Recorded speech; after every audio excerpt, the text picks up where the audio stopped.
I have just finished my December Yorkshire Yarn Fest live, and you have a 15-minute slot and you're busy prepping everything, and then you have to suddenly sign into a different account and everything, and your anxiety levels go woo, crazy high, and then you forget all the stuff you had planned to say and you talk a lot quicker than you had planned.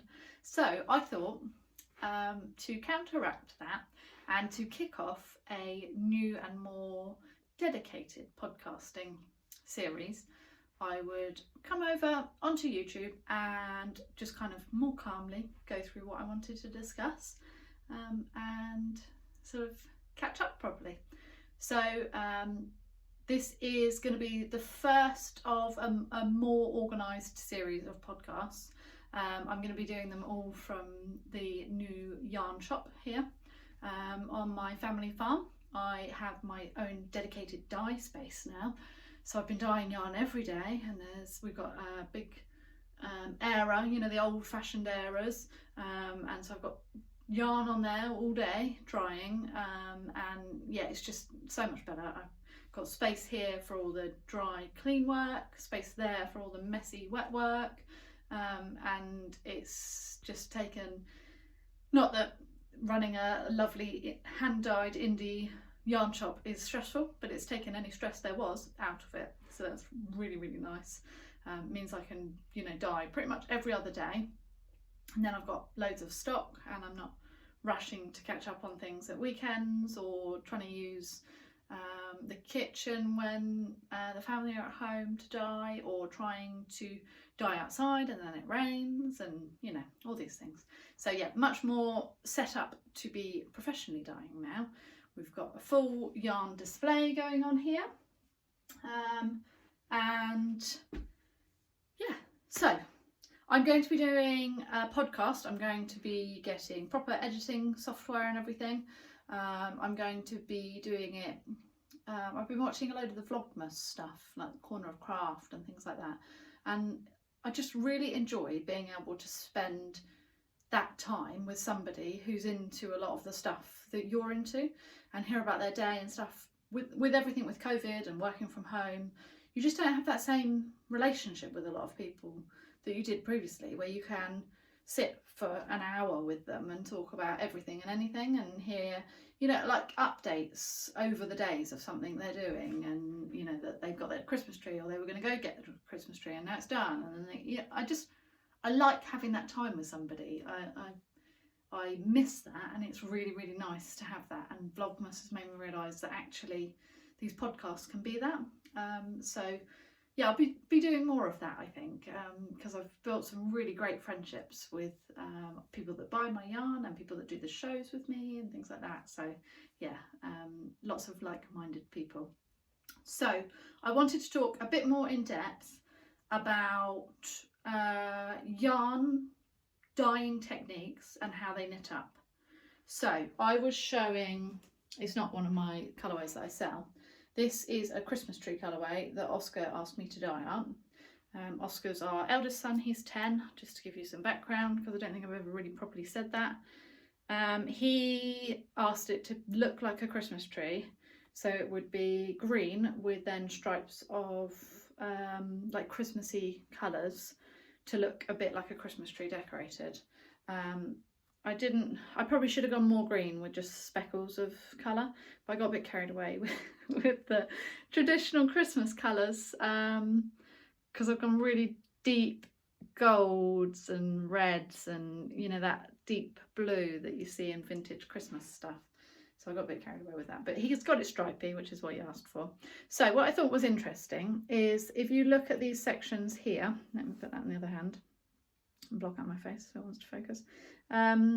You can see I dyed maybe 4 or 5 different colours into that, and you can see how they all come through. So ignore the green stripes, because that was a solid section. I'm trying to get the camera to focus on it a bit better. I'm going to do it? No. So if you want a real speckled effect in your variegated yarn, such as the new aboard the Hogwarts Express that we've just released this week, then I would recommend, so this pattern is an Aran weight pattern. So what I've done is I've used our Fancy Pants DK, so that's a superwash merino, cashmere and nylon blend, and I have used it holding it double. So what I did was I very deliberately pulled out the yarn until I saw that the green sections were kind of matching up and the coloured, multicoloured sections were matching up.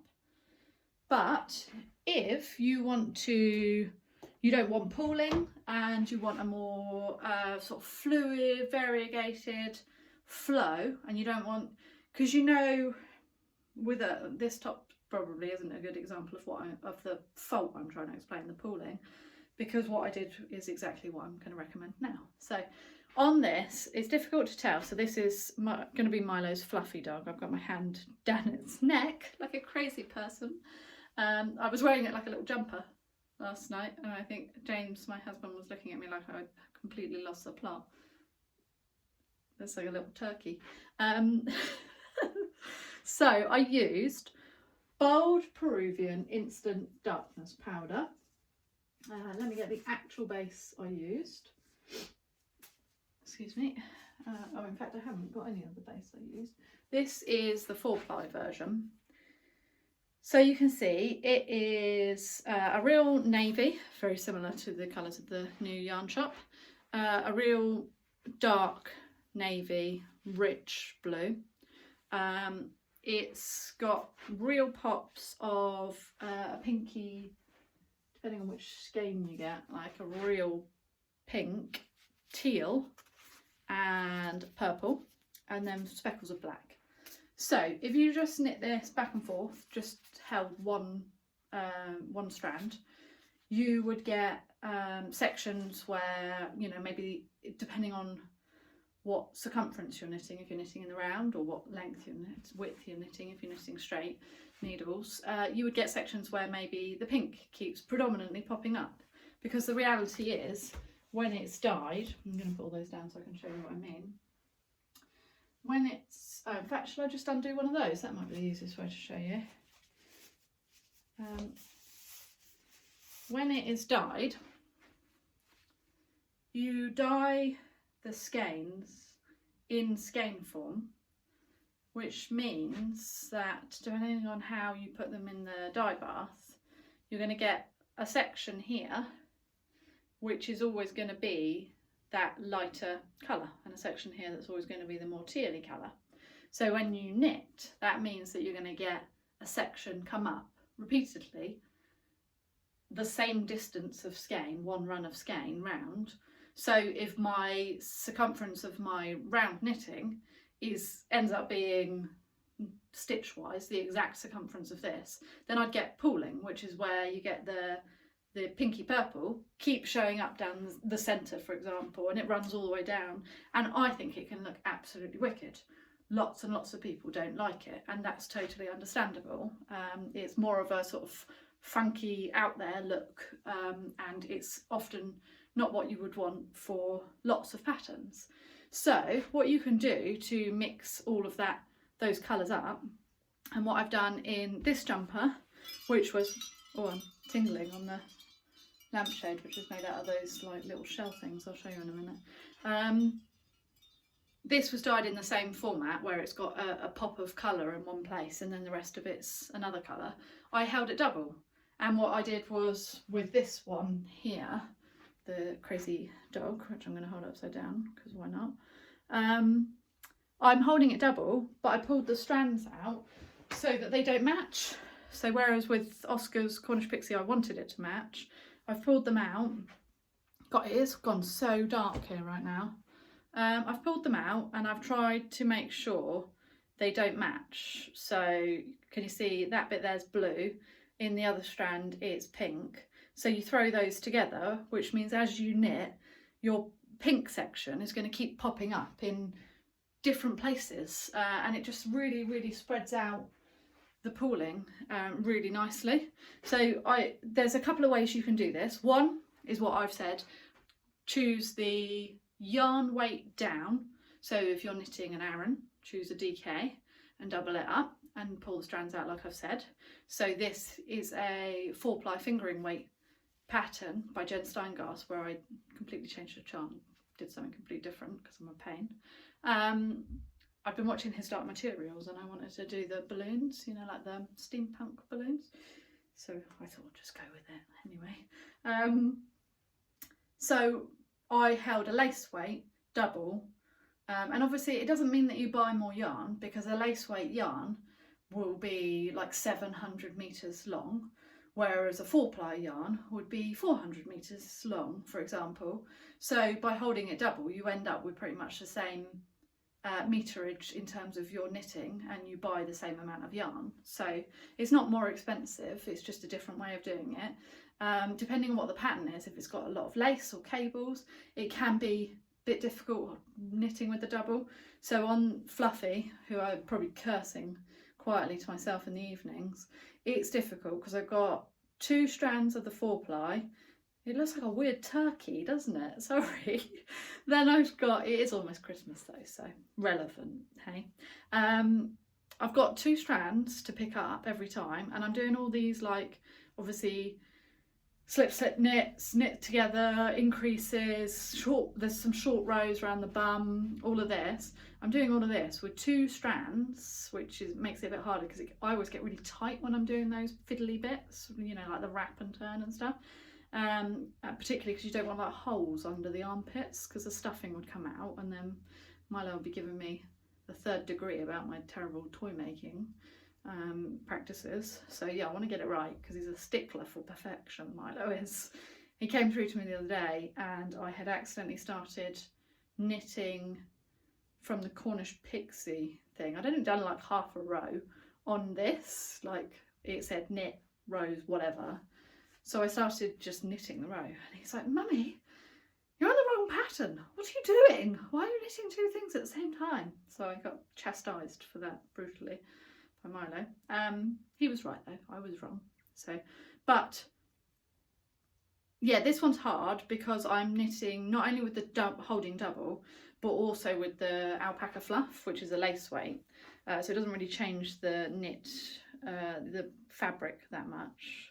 I did a little bit here with no fluff in it because I thought it looked like his chest, his bare chest. You know, they have the belly, the naked belly, and the porter thing. It's gone, like the light has literally just gone.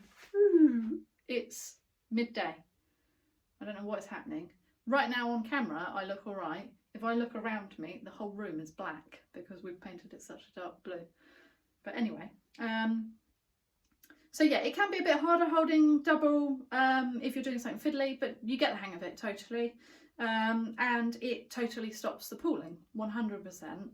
Another thing that people recommend is either knitting from 2 skeins, so you do 1 round, like alternating your skeins, 1 round or 1 across and back in 1 skein, and then swap to the other so that you're running up the side or running up the middle, swapping them. Which I do. I alternate skeins if I'm knitting with a tonal solid like the Pygmy Puff, because I'm conscious that no matter how hard you try, each skein is individual, perfectly individual, and as a result, you know, you might get a bit more. So this has a bit of yellow in it. You might get a bit more yellow, even not in separate pots, even on the other side of the pot, which tones this whole thing just slightly yellower. So if I'm knitting with a tonal solid, I will alternate skeins at least every now and again, so that I'm blending in. Unless I notice they're pretty much exactly the same, then why bother? So you can alternate skeins. I find it a bit of a pain, but I do it if I think my 2 skeins are slightly different colours. Which actually doesn't happen as much as you'd think, but it does happen a lot more than like yarns, you know, like from the store, from John Lewis or whatever. And then the other thing you can do is you can pull a bit out and miss a bit out. but I don't like to waste the yarn, so I couldn't do that one. I could not do that one. So yeah, I wanted to talk a bit more about that, and I've done that now. So what else did I want to talk about that I didn't get the chance to? The more speckled yarns that I do, this is Fever Fudge, knitted up for the wings. It's a really soft blue, really soft. It comes out quite a lot bluer on the mohair, weirdly. Strange how some bases take things. This has like splashes, speckles of copper in it, and that knits up with just these kind of more random dots of colour. So if you don't want to do any of those things with the variegated, then go for a speckle instead. That's always a nice one.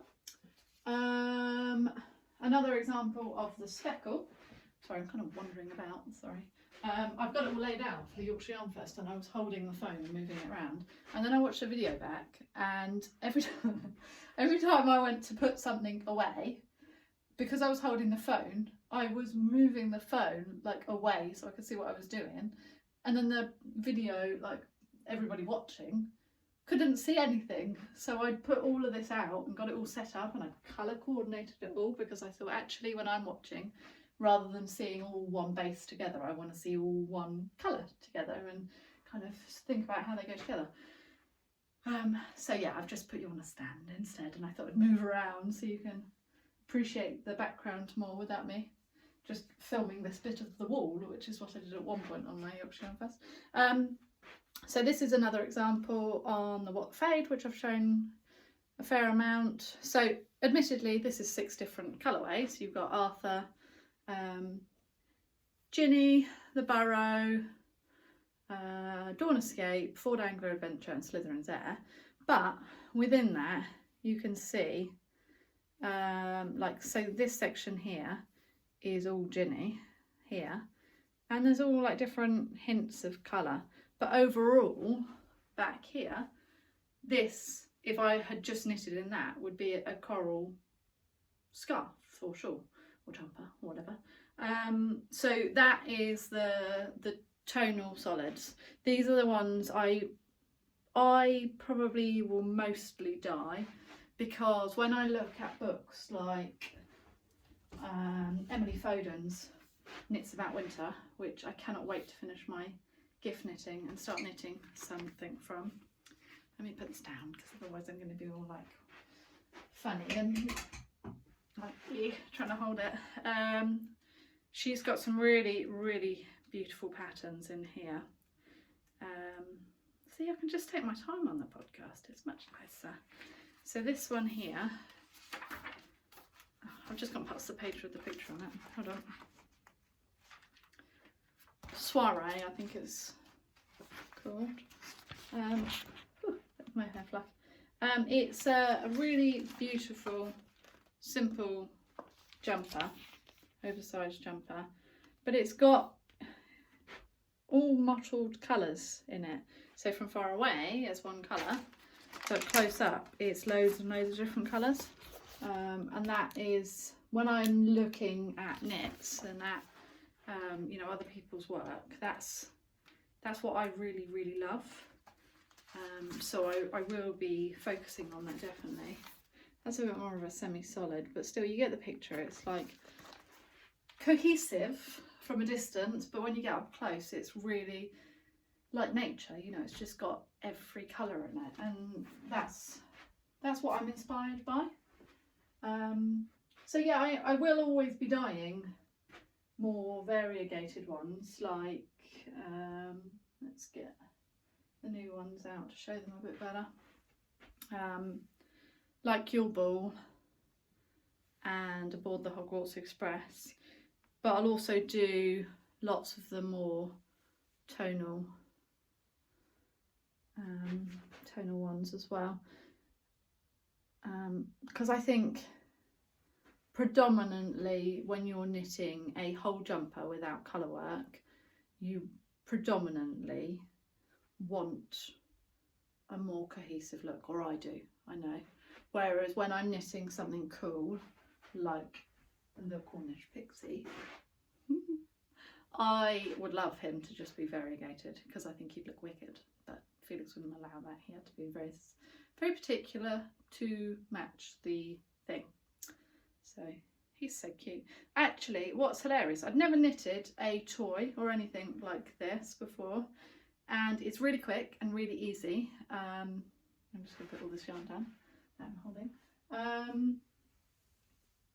I never have done anything so fiddly, like with the hands and the ears you have to like fold over and stitch together, and you know, with all of this having to be tight enough that it doesn't let the stuffing out.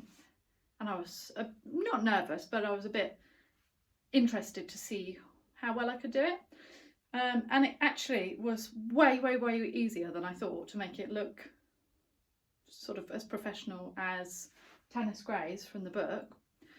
But the thing I found impossible was the embroidery on the face, and it does that thing, you know, in the Bake Off when they have the what's the middle challenge, the technical challenge, and they say, well, Paul says make the meringue or whatever it is, you know, helpful kind of thing. No diss to Tennis Grey at all, but it says embroider the facial features. What? How? I'd never done it before. I assumed you were going to do like mini stitches, like lots of little stitches. So I started on his eyebrow and I'm like, stitch. Oh, it's like ruining that stitch and it's bending it and breaking it. So I tried again and I'm thinking, oh, it's like puckering and ruining the knitting that looked so professional. It's all coming apart like in the last moment. The eyes are just stick-on safety eyes. And then I realised what you need to do, which is probably obvious to everybody else, but I hadn't realised, is you just come out and do like one whole big stitch, and then you go around and like do one big whole strip like that, so that like the mouth is one whole bit. It didn't say that. I didn't know that. So the bit that I thought was going to be hard was not hard, and the bit that you would think would be really easy, and Tennis Grey clearly thought was really easy, was really hard, I thought. But I was flattering him around the other day. He is a bit, before he had the wings on, he felt a bit like Felix and Milo because they're twins. They were born a bit early and they were like £5 something. Felix lost a load of weight and dropped down to £4.12 like the week after he was born. And this little Cornish Pixie felt exactly like the same weight and everything as they did when they were born. Me and James were holding it and like, oh, because its little head dropped down as well.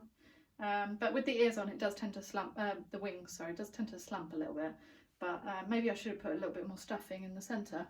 I put more in Oscar's, and then it started to like spread a little bit, you know, like that. So then you could see the stuffing between the columns of stitches. So I couldn't go, like that is firmer than that one. That one's more squidgy. This one's a bit firmer, so maybe he'll sit up a bit more. I can always poke a hole in this one and add some more if needs be. So yeah, this was quick and easy, but the embroidery, like do it in the light, put on your glasses and give yourself an hour to do it 55,000 times. So yeah, that's a little Cornish Pixie. He's done. He isn't wrapped yet because I wanted to show him, yeah, on the Yorkshire Yarn Fest. I need to finish Fluffy, finish the other Cornish Pixie. It is, what's the day today? It's Saturday, the 19th of December, so Christmas is on Friday. So I'm still working all this week, so I shall knit from like 5 in the morning and in the evenings. The other bits I wanted to show that I didn't show very well was the mistletoe and wine colourway. This has got some speckles of gold in it as well. I'm trying to use the window light, obviously, because it's so dark in here, but it just means it's quite bright on the yarn. So yeah, I've got a few skeins of that left. I think that one will be a nice one, maybe for a hat. And then I was knitting this little sneak peek. This is one of the Yarn Club colourways. This is the darkest colourway I've ever done, apart from, yeah, it's probably darker than the Bold Peruvian Instant Darkness powder. So I was trying to do a little nice Nordic example, because you know the spin cycle yarns where they change colour, so it's like a hand spun and it changes. It's not hand spun, but it looks exactly like a hand spun because it changes colour the whole way through. And I was thinking that actually these candy striper colourways actually give you that same thing. Obviously they're not going to change from like purple through green through blue through turquoise or whatever like the spin cycle ones, but it gives you an element of having done a lot of complicated colour work when actually you're just using two different colours. What else did I want to show? I felt like I didn't really get enough chance to show the very first ones, the Philosopher's Stone minis. These sold really well at the beginning of the year, sort of springtime. But I think actually like the Invisibility Cloak and Hogwarts Express would be such great Christmas colours. So I was thinking those were great on Sparkle. I'm thinking maybe I need to knit a Sprocket sock. I'll let you into a secret. The Sprocket socks I knit for the Advent, as an example, I only knit one sock.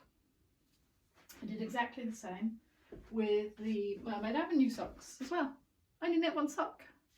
So I've been wearing them as a pair, because why not? So I should probably knit another Sprocket sock. The Sprocket socks were really fun. They fit really well as well. I don't actually like the fit of the Mermaid Avenue sock. It just feels weird on my feet. That's probably just my feet. But yeah, for me, this doesn't fit very nicely. And the the leg is way too short. The Sprocket socks, you can't pick how long the thing is really. Well, you could make it longer, but it's dictated by the pattern because of the stripes, which made me do it longer than I can ever be bothered to do if I'm left to my own devices. So I'm going to do another one, I think, in these and wear them as a pair. This Prisoner of Azkaban with the Philosopher's Stone. So yeah, because the Sprocket sock fits amazingly. This is Megan No-Decker Pip and Pin pattern, and I've knit a few things with Megan No-Deckers. And not only is the pattern really, really, really clear and easy, but they just seem to fit perfectly. So yeah, I think those were all the things that I kind of rushed through on the Yorkshire Yarn Fest that I wanted to go through. I've just heard James get back with the kids. He took them out to McDonald's while I was doing my show so that they weren't clattering around in the background. And in a minute I bet one of them will open the door and come in to say hello, because that's how annoying children are. The one other thing, I've shown it before, but I got it out of the bag and thought how much I loved it.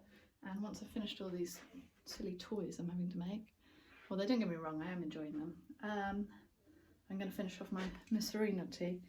This Hogwarts Grounds is just, it didn't show up very well in the video, it's just so beautiful. I love this one.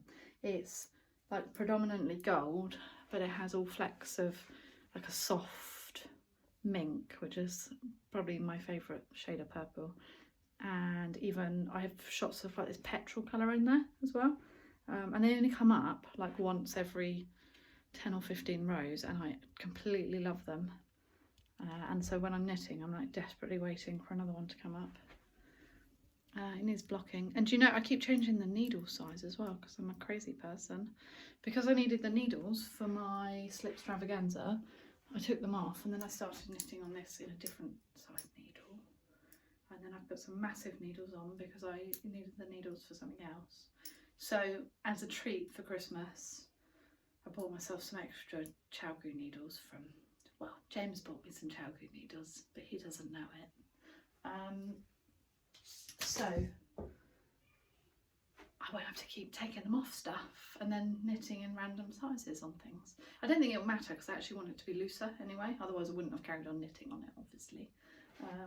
So yeah, I think that's me. I didn't show at all any of the yarn that's down here. There's loads. I've spent like 2 weeks, probably, it was all through the Advents, and then since then I've been dyeing loads of yarn every day, and I didn't get to show half of it because it's the new Goblet of Fire series, and it's going out.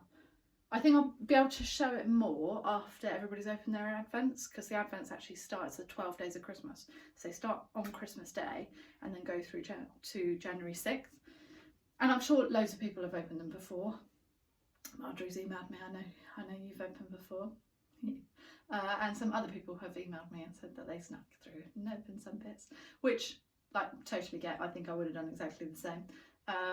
But if anybody has waited, I don't want to spoil it for them. So I've only released those 2 colourways. The Yule Ball, some of the skeins of this are still wet. The Yule Ball, because it's called Yule Ball and that's Christmassy. So I'm going to take loads more photos of these. These ones are still wet. I'm trying to pretend like they're not. They are. They're wet. That's why they're so floppy. So I need to unwind those and let them dry. Take the wet ones out, shall we? There we go. Leave them on the wooden desk, or the room the desk. And then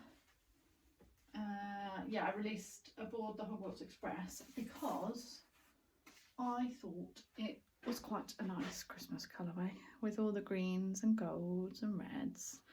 Trying to show you them.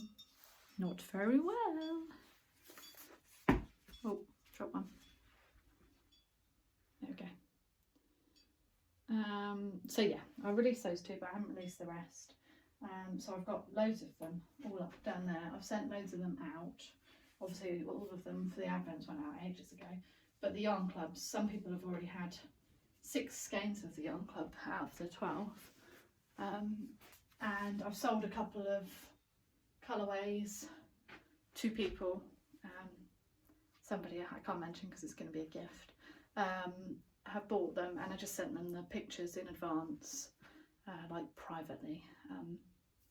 And yeah, I'm kind of, I don't know, like chuntering now. So anyway, I just wanted to take a bit longer, a bit slower, a bit calmer, a bit happier, more chatty, a bit less Yorkshire Yarn Fest, and just explain some of the stuff, because I spent ages thinking about what I wanted to talk about and stuff, and thinking I was stood here for ages and ages picking out colour combos. So that aboard the Hogwarts Express, I showed it with the Night Bus. The Night Bus, which is nice. What were the other colours?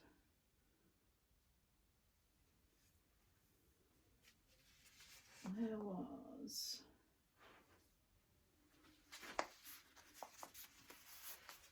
try and hold them differently.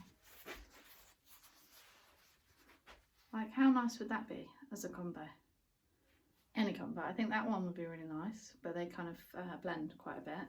If you wanted more of a contrast, you've got 4 Day Anglia Adventure aboard the Hogwarts Express and Pygmy Puff, but like those 3 make a great one. Those 4 together. Because when I watch other people's shows, the Fibre Fox is one of my favourite ones to watch. They do these great combo bits and I really enjoy that.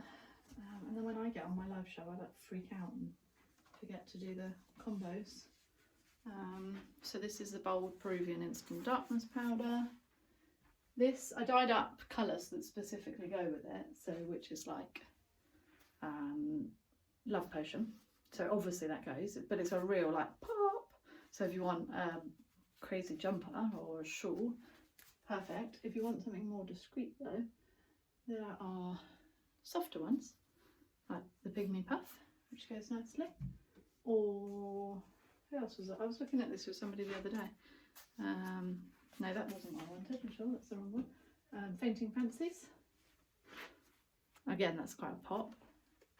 I showed it to somebody with the invisibility cloak.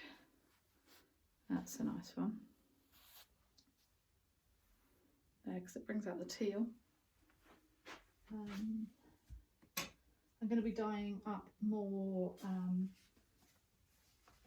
Expecto patronum over the next week because some people are due it in the Yarn Club. It's a really nice one.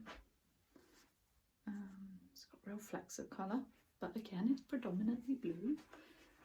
So yeah, anyway, I will look at some editing software so that I can get more organised with this and add some music and stuff and take out the bits where I talk rubbish. I will try and get a bit more of a schedule going with it, and I'd love to know a few things. So one, do you want just to see what's been knit, or do you also want to see new colourways? Do you want to see colour combinations? So when a new pattern comes out, do you want me to put together like 4 different things that you could knit that with? Because like the Miss Arena tee, I've knit it in these colours, but you could have knit it in lots of different colours. Do you want me to throw together some different ones? Because I know when you're at home looking on the computer, it's not as easy to decide the colours as when I'm here actually fondling them all. Do you want to know more about what's going on generally? Like, we've done all these house renovations. I've so enjoyed it. I've never had a house I could renovate before. We've always rented. Do you want to see around the house? Do you want to know more about what's going on generally? Do you want to know more about the business and what that's like? You know, leave in the comments below what you actually do like, what you don't like, if you want. And yeah, I'll just be on here more. So if you want to subscribe, I will make sure it's worth your while and I actually do some entertaining things. So you can check me out on Instagram, telling_yarns. You can subscribe or like on here, and you can see everything that we're doing on tellingyarns.com. I keep a knits gallery on there with everything that I'm knitting. I put colour combos on there sometimes. All the yarns are on there all the time, even when they're out of stock. I've still got the pictures of them. I put all the podcasts on there. We put events on there. We are going to be at Unravel, hopefully, in February. I won't say the dates because they're going to announce it, I think, later this week or this coming week. But obviously things are quite less solid than they would always normally be. It should be absolutely fine, but I'm so excited to go to Unravel.